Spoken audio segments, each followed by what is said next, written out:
সদ্য যে নির্বাচন হয়ে গেল আগরতলা পৌর নিগম সহ সারা রাজ্যে পুর পরিষদ এবং নগর পঞ্চায়েত, সেই নির্বাচনগুলোর আজকে আগরতলা পৌর নিগমের সমস্ত প্রার্থী, আমাদের প্রদেশ স্টিয়ারিং কমিটির সমস্ত সদস্যরা, প্রদেশ যুব তৃণমূল স্টিয়ারিং কমিটির সদস্যরা সহ আমাদের আজকে মত বিনিময় হচ্ছে, পর্যালোচনা সভা হচ্ছে।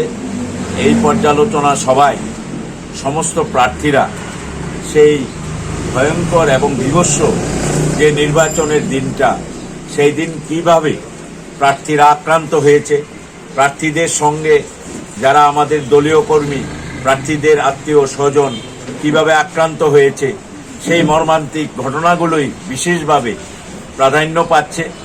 কারণ এটা রাজনৈতিক লড়াই হয়নি, সম্পূর্ণভাবে যে নির্বাচন হয়েছে সেটা বুথ দখল, ছাপ্পা ভোট, রিগিং, ভোটারদের ভোটার লাইন থেকে তাড়িয়ে দেওয়া, ভয়ভীতি প্রদর্শন করা, যেটা বিগত দিনে বামফ্রন্টের সময় থেকেই শুরু হয়েছে। কিন্তু আগরতলা শহরবাসী সেটা বিগত দিনে প্রত্যক্ষ করেনি।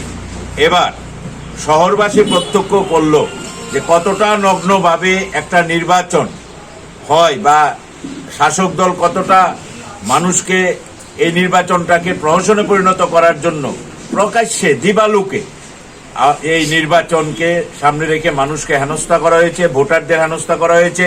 আমাদের প্রায় 10 জন প্রার্থী যারা ভোট দিতে পারেনি, এছাড়াও সমস্ত অংশের মানুষ সবাই ক্ষোভে ফুঁসছে।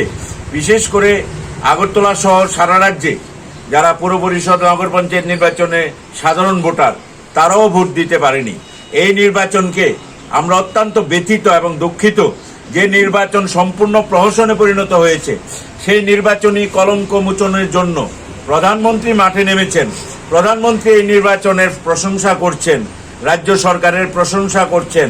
আমরা অত্যন্ত ব্যথিত, কারণ যেখানে প্রকাশ্যে সাধারণ মানুষ দেখেছে একটা নির্বাচনকে প্রহসনে করার সমস্ত অতীতের রেকর্ড ম্লান করে দিয়ে এই নির্বাচনকে প্রহসনে পরিণত করা হয়েছে, তারপরেও দেশের প্রধানমন্ত্রী এই নির্বাচনে আজকে প্রশংসা করছেন। আমরা দুঃখিত, ব্যথিত। পাশাপাশি এই পর্যালোচনা মিটিংয়ে যারা প্রার্থী হয়ে লড়াই করেছেন তাদের মধ্যে আমরা দেখেছি যে একটা দৃঢ়তা আছে। সিস্টেমের মধ্যে দিয়ে যাবে। আমরা তো জানেন মাত্র 3 মাস হয়েছে পার্টির কর্মকাণ্ড শুরু হয়েছে। তার মধ্যে প্রথম পার্টি সূচনাতেই উৎসবের মাস চলে এলো। আমরা 1 মাস সুযোগ পাইনি নির্বাচনে। তো সুতরাং এই অল্প সময়ের মধ্যে ত্রিপুরার মানুষ দুহাত ভরে আমাদেরকে সাহায্য করেছে, আশীর্বাদ করেছে। আমরা মনে করি যে এই সূচনাতেই এতটা লড়েছে আমাদের প্রার্থীরা, কিছুই পায়নি, ডাল নাই, তলোয়ার নাই, মানে আমাদের সাংগঠনিক ভিত্তিও আমরা তৈরি করতে পারিনি। এত অল্প সময়ে একটা রাজনৈতিক দলের সংগঠন তৈরি হয়।